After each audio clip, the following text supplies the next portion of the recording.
Hello everybody, Milk and Cookies here, and today I have a Battlefield Bad Company 2 weapons and gadgets run through. This is my first video on YouTube, so feel free to give me some constructive criticism. This is part 1 of a 3-part series because unfortunately YouTube only gives you a 10-minute limit. I just want to start off by saying I really love Battlefield Bad Company 2, and I love the team-oriented gameplay. The graphics are spectacular, and don't get me wrong, I will be playing Modern Warfare 2, and I do love Modern Warfare 2. However, right now I'm hooked on Battlefield, and for now, that's what I'm going to be putting out. That's what she said. And so, we're going to start off here with the weapons, and we're going to kick it off with the Assault Kit. And the first weapon in the Assault Kit is the AEK-971 Victa Nova. The AEK-971 has medium damage and accuracy with a high rate of fire.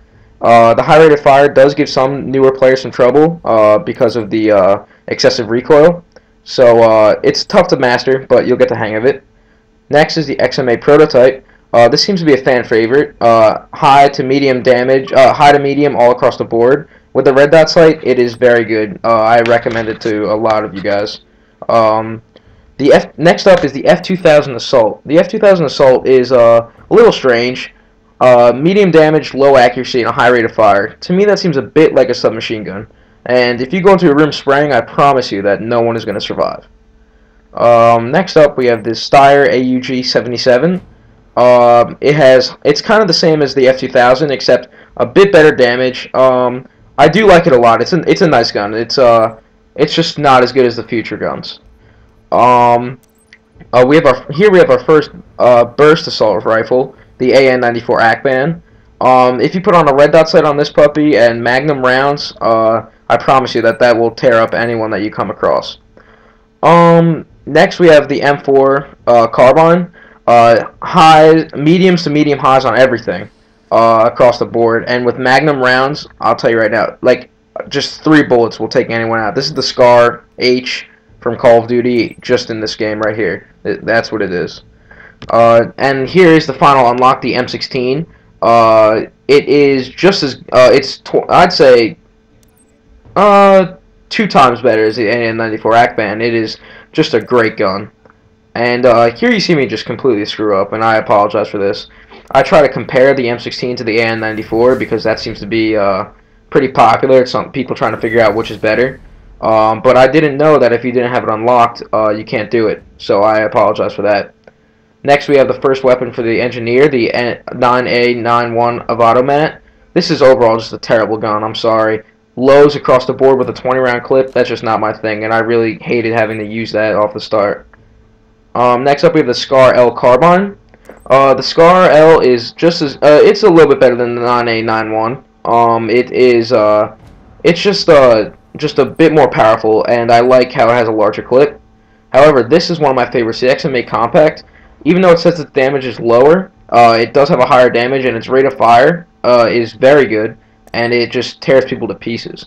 However, this is one of the best, the AKS-74U. Even though the damage says it's low, it's actually very high, and if you slap a 4-time scope on there with magnum rounds, I promise you that no one will get away. Like, literally, like, that gun is so good. Here's not one of my favorites, the Uzi. High rate of fire, low damage, and accuracy. That's just not on my alley. I like being able to shoot my target a couple times, and that's just it for them. But that's not what you get with the Uzi, and it's just not one of my favorites at all. Next up, we have the PP2000. This is probably my favorite out of all of them, even more so than the AKU. High rate of fire. Even though the damage is low, it's actually medium, and with magnum rounds, it's a wonderful gun. I put magnum rounds on a red dot sight, and it's just great. I really recommend that to everyone, just to try the magnum rounds on the red dot. And here's the final unlock for the engineer kit. It is the UMP45. I'd give it actually medium damage and medium accuracy and medium rate of fire. However, it's not one of my favorites due to its 25-round clip. It could have been better. Here we have the PKM LMG of the Medikit. It's a very good starting gun. If you shoot in bursts like you're supposed to, and you hit your target, I promise you that he's not going to be around for more than a couple shots. Here you have the SAW, the M249. Its damage is medium, but its rate of fire makes up for it, and its accuracy is very good. And if you put on Magnum rounds, that increases its damage. It makes it a bit better. It's not great, but it makes it a bit better. Now we have the Type 88. This was overall my third favorite. It was very good, and there's not much to say about it. It was just very good. This is my favorite, the M60 LMG. Overall, highs to medium highs, and with Magnum rounds and a red dot sight, it's a very good gun, and it's probably the best of the meta kit, I would have to say. It doesn't get better than that. Here we have probably my least favorite, the XM8 LMG. Its damage is low, with medium accuracy when it's really not that great of accuracy, and a high rate of fire, which doesn't mean anything when the damage and accuracy isn't good. And I'd recommend just avoiding this altogether. It really is. It's not a good weapon. Here we have the MG36. It comes with a standard red dot sight, which is not that great, but it does have a nice accuracy rating and a nice rate of fire. And coupled with the Magnum rounds, it's a very good gun. It's my second favorite out of all of them. It's very good. Now I was very disappointed with this one, the MG3. Very high rate of fire, low damage and accuracy. And when it comes to LMGs, I just don't think that high rate of fire is necessary. I'm not looking for a submachine gun. I'm looking for a gun that will take a guy down in a couple bullets. Now I move on to the recon kit, and the first sniper in the recon kit is the M24.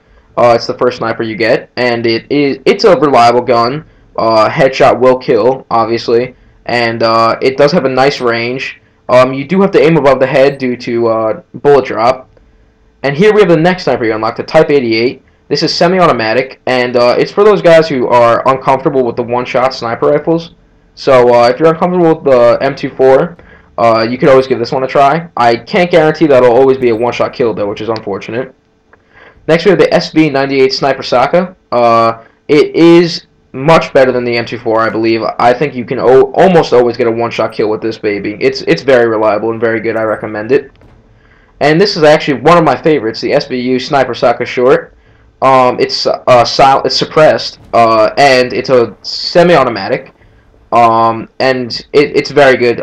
You sometimes can get a one-shot kill, not all the time, but there's almost zero recoil, and you will never lose your target. Here's my favorite, the GOL Sniper Magnum. It is, I really think, the best sniper rifle. Full accuracy, almost full damage. It's what you want from a sniper rifle, and if it's with Magnum rounds and a 12-time scope, I guarantee you that it will be one of your favorites. And here's a little weird one, the VSS Sniper Saka Special. Sorry, guys. With this, what I do, I put on a 4-time sight with Magnum rounds, and if you hold down the trigger, a lot of people don't know it, but it goes full auto basically, and it's pretty good. And here's the final unlock, the M95 sniper rifle. It has full damage with almost full accuracy. What I find weird about the M95 is that actually the bullets seem to drop a bit more than every other sniper bullet. So I found that a little weird, and it's just, I like being accurate with my snipers. That's why I use it. And here I do a little comparison between the VSS Sniper Saka Special and the SVU. You can see that the SVU does have more damage and more accuracy. However, it does suffer in rate of fire. The reason I did this is a lot of people argue between the two because they both are very good, and I recommend them to everyone who's watching this video.